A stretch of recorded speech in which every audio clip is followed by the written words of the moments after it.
tinitingnan nila dito yung 2028 election eh. Kasi mukhang nasapawan na sila ng Rodante Marcoleta. So, hindi sila makaangat-angat ngayon. Sabi niya, paano tayo aangat ngayon sa 2028? Paano tayo magpapakitang gilas? Nasapawan tayo. Ang mainit na issue ngayon, flood control. Paano natin ipapasok yung agriculture? Ikaw, anong ipapasok mo? Hindi, flood control din kasi ito mainit. Mariosi. Hindi na lamang yung committee niya ang ayusin niya kasi nagpapakadalubhasa siya na ayusin niya yung agrikultura ng ating bansa. Okay ako doon. Sapagkat ang dapat mong tulungan ay yung mga kapuspalad na mga magsasaka ngayon na hindi na nila malaman kung magtatanim pa sila ng palay o hindi. Saan mo dadalhin ang magsasaka? Wala pa siyang nailalatag kung anong gagawin niya. Pakikialaman niya itong magtatayo ng independent investigative body. Hindi, subukan mo. Sana makarating sa kanya. Kung wala ka palang tiwala doon sa komite. Yun daw kanyang proposal na yun ay nanggaling sa panukala ng isa pa. Na mag-create ng isang independent People's Commission naman. Wala silang tiwala pala sa Blue Ribbon Committee. Questionin nila. Ayun, diba? naman. Pwede naman kaming magdebate doon Diba? Kung ang pamamaraan ko, halimbawa, ayaw nila. Magdebate tayo. Yun ang inihingi ng pagkakataon, di ba? Hindi naman nagsasalita, Sen.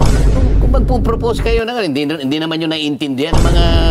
Hindi, ako siguro, Sen, alam nyo, natakot sila sa nangyaring ito eh. Kasi ang tao, in fairness, so 100, parang 1,500 po ang pabor sa inyo eh. Sa 100 tao, 1,500 ang pabor. Ibig ko sabihin, yung unang dating kayo sa Senado, Sen, mukhang iba agad ang dating eh. Yung tao kasi parang, sabi nila, nabuhayan kami ng pag-asa. Meron palang ganito, pwede palang gawin ng ganito. Binigay nga sa akin ng Blue Ribbon, kasalanan ko ba yun? Wala namang, hindi naman sila nag-apply siguro ron. Nung ako, sabi ko, pwede nyo bang ibigay sa akin yan? Wala namang kumontra. Tinatanong ako kasi, sabi ko, gusto ko sana yung Blue Ribbon. Po naman. Pwede naman nilang hindi ibigay sa akin. Hindi, naibigay ko na kaya, hiningi ni ganito eh. Wala naman eh.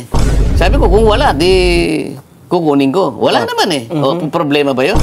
Meron pa isang senador na nag-privilege speech din eh. Parang hinihiling pa yata na, ba't nyo kasi naman ako inunahan? Meron pa akong mga gusto sabihin eh. Di ba? Hindi, nung una nga, nagsalita na nga rin yun. Dapat sana kanya eh, hindi sila nag-hearing muna yung araw na yun eh. Dapat pinauna nila ako isang araw na lang sana. Pinauna mo na yung kanyang privilege speech. Parang yung kariton kanya, siyang humila kanya sa kalabaw. Sabi ko naman sa sarili ko, bakit kinakailangan ko bang tanungin lahat ng mga kasama ko sino yung magpi-privilege speech dito? Mandato ko ito eh. Malay ba natin na mayroon pala sila ganun? Ako may pananagutan dito eh. Ayun na nga po. Ngayon, in-announce ko naman yun eh. Naka-announce yun. Sa ganitong araw, magsisimula ang pagdinig ng Blue Ribbon Committee. Lahat alam. Ayan, o di sana sumama siya doon. Ba't pinili niyang magpakatahi-tahimik pagkatapos na makapagsagawa ng isang pagdinig? At saka siya ngayon, magpi-privilege speech para kahit na hindi na pinapayagan ng tuntunin, sige, nakapagsalita pa rin. Ngayon, nung malaman niya na naman sa Lunes, magsisimula yung pangalawa. Nag-manifest sa floor, sabi niya, sana i-reset yung September 1. Bakit daw? Yun talaga naman, nagkataong kanya na magsisimula yung pagdinig ng DBCC. Yung budget na ito. Sabi ko naman sa sarili ko, di pumunta ka doon sa DBCC. Oo nga naman. Malaya ka namang pumili kung saan ka pupunta eh. Bakit i-reset na naman? Kaya parang talagang parang ayaw nila na makapagsisimula ako ng pagdinig.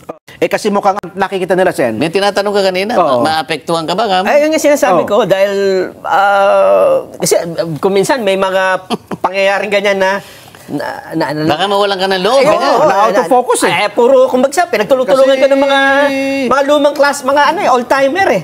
Pinagtulong-tulungan na ako sa House of Representatives eh. Sa bagay. Oo nga naman. Para namang nakalimot na kayo. Kamakailan lang ito eh. Pinagtulong-tulungan ako. Ako na lang ang natira. Pati hopya, kinuha pa nila. Ano nangyari? Nakalipat tuloy ako ron. Ayun. Pagtulong-tulungan nyo uli ka ngayon. Baka may... Bahala kayo. Akala mawawalan ako ng loob. Masisiraan ako ng loob. Sumakay na silang lahat.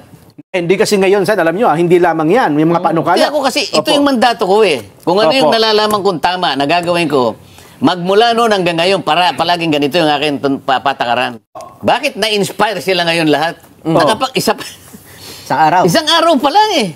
Yun na nga po. Hindi nyo pa nahalata. Isang araw pa lang.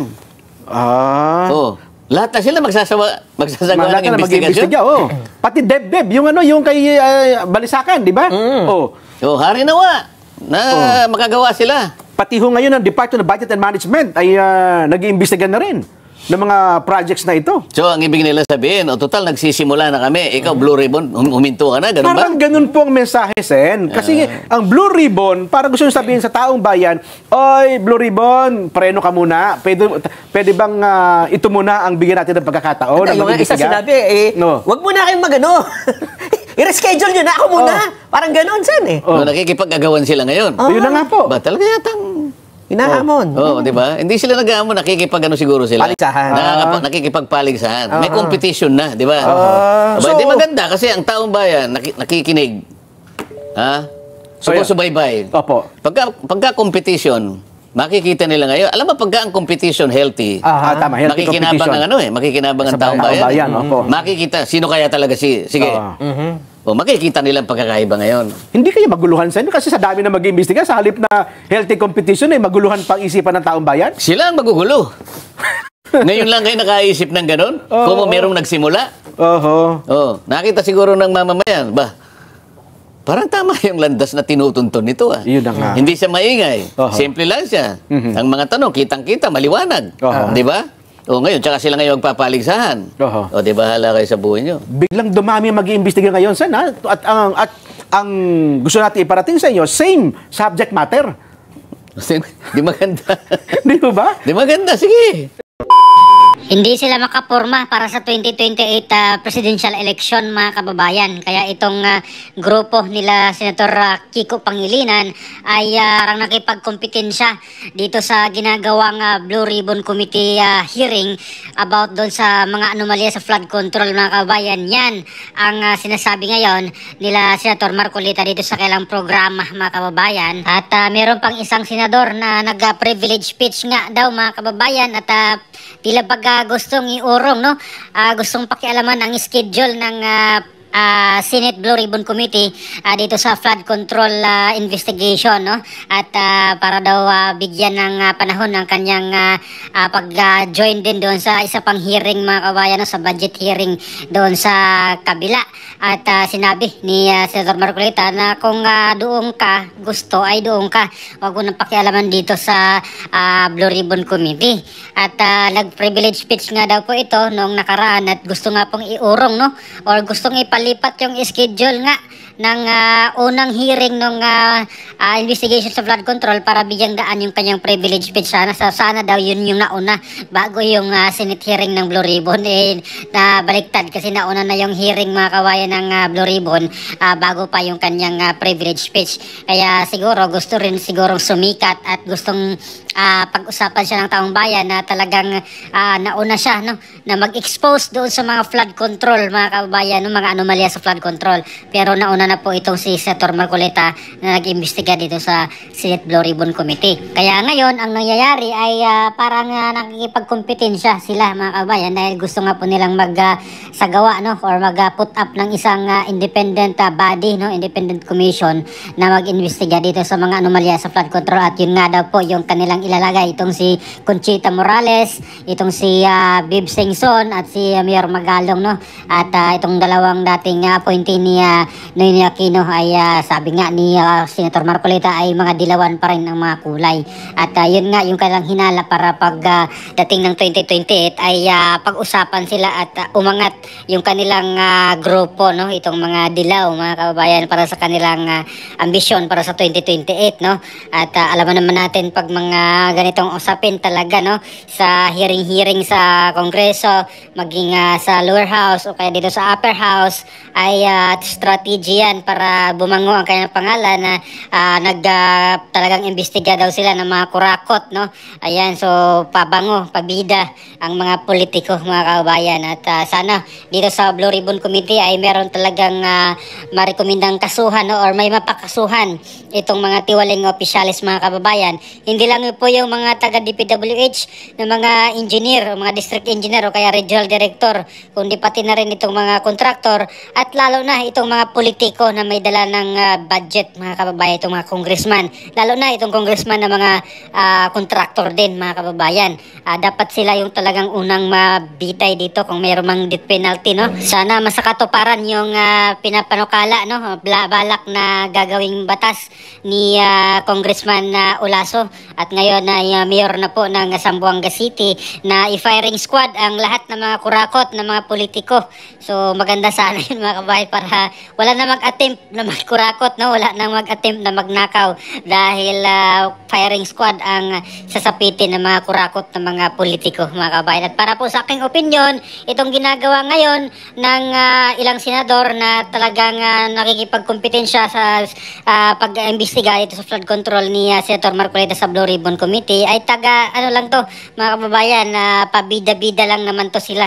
Alam mo naman natin yung kanilang color na, no, itong mga dilaw, at talagang may balak po silang bumango dito po sa 2028 presidential election. At lahat na, mga kababayan, kumilos na, no? Ang Pangulo meron na pong sariling investigation at nakausap po mismo pala ni Congressman or ni Senator Marcoleta itong si PBBM at meron pang binigay na mga dokumento para dito sa kanyang investigation sa Senate Blue Ribbon Committee. At ito ring lower house, meron po silang investigation, pati yung ibang ahensya, ang DPWH, meron silang investigation, nagsagawa na, meron ng sinibak, no, na regional director ng DPWH Mimaropa o Region 4B, at yung iba pang mga ahensya ng gobyerno, mga kababayan, meron na po silang mga investigation patungkol dito sa mga flood control, mga kababayan, na kung saan ay kahapon nga ay binaha ng husto ang Quezon City, mga kababayan. Nung isang araw ang Maynila ang binaha, pero kahapon ay ang Quezon City na, mga kababayan, at medyo malalim din ang mga baha doon sa kanilang lugar, no, sa kanilang syudad, mga kababayan. At habang tuloy-tuloy ang pagbaha, mga kababayan, dito po sa Metro Manila at sa buong Luzon at Visayas, at tuloy-tuloy pa rin po na pinag-uusapan itong flood control, mga kababayan. At lalong-lalo na ay magsisimula na po ang budget hearing, nagsimula na ang budget hearing para sa taong 2026, mga kababayan. Ay sinabi ni Senator Gatchalian, mga kabayan, na meron po siya nakikitang mga red flags na dito po sa flood control project para sa taong 2026, at meron daw po itong 270 billion na budget, no, na nakalaan para dito. At nakikita ni Senator Gatchalian bilang chairman ng Committee on Finance ay mga red flags na daw ito, mga kabayan, no? May mga iba't ibang flood control project daw na same ang amount, at may mga nakikita siyang hindi maganda dito, mga kabayan, no, na red flags, sabi niya. At dapat bantayan ito natin, mga kababayan, at mauulit na naman itong mga korupsyon na ganito.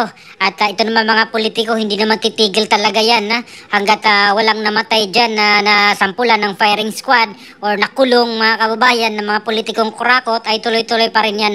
Gagawa at gagawa ng mga paraan yan sila para makakuha or makakulimbat ng pera. Ayan, so ngayon nga ay nababash yung mga anak ng mga contractor, no, na nag-reflex, mga relatives ng contractors or mga contractors na nag-reflex ng kailang kayamanan, ay talagang nababash ngayon sila. At ito namang bahay ng contractor ay sinugod ng mga makakaliwang grupo. Nag-protesta po sila doon sa Pasig. Ayan, grabe. At sana may masampulan, no? Lalong-lalo na itong si Pangulong Marcos, kung talagang seryoso siya dito sa kanyang investigation patungkol sa mga flood control na mga anomalya, sa mga ghost projects, ay dapat kumilos na siya, mag-sample na siya ng kaso, at talagang makita ng taong bayan na seryoso siya. Pero hanggat salita lang po siya, ay wala na pong maniniwala, mga kabayan, no? Or yung mga, lalo na yung mga hindi niya kaalyado, yung mga anti-Marcos, mga kabayan, mas lalong hindi talaga maniwala sa kanya, dahil puro sat-sat lang naman tong si PBBM. Wala namang ginawang action na makulong dapat yung dapat makulong, no? Itong mga pasimuno dito sa mga flood control na mga bilyones ang halaga, pero salita lang naman po siya, or hanggang salita lang siya. Wala pa po siyang kinasuhan ng mga kontraktor o kaya itong mga congressman na kontraktor, mga kababayan. At yung mga taga DPWH, wala pa po siyang nasampulan, no? Wala pa po siyang naipakulong dito sa issue ng katiwalian sa flood control. At hindi lang po mag-focus dyan sa flood control, mga kababayan, kasi sabi ni BP Sara ay yung ibang mga kawatan mga kurakot na politiko ay hindi lang flood control no ang kanilang ginagatasan, kundi maging iba pang proyekto, mga kababayan. Kagaya na po ng mga school buildings, itong mga kalsada, itong mga pinagagawa nila mga seawall at iba pa, mga kababayan, yung mga rock netting sa mga bundok at itong paglagay po nila ng mga cat's eye no, dito sa mga kalsada. So dapat tingnan din po yan lahat, mga kababayan, dahil malaking pera ang nawawala dyan, mga kababayan, no? Ang nabulsa ng mga kawatan ng mga politiko at mga kasabwat ng mga kontratista, mga kababayan. So ano pong masasabi nyo dito sa mga statement ni Senator Marcoleta na tila baga nakipagkumpetensya itong mga ibang kasamahan niya dyan sa Senado, no? Kagaya po sa nangyari sa kanya doon sa lower house na pinagtutulungan-tulungan siya, ay tila baga nauulit, no, or mauulit kaya dito sa Senado, mga kababayan, sa kanyang pag-upo bilang committee chairman ng Blue Ribbon Committee. So please comment down below. Maraming salamat. God bless po sa ating lahat.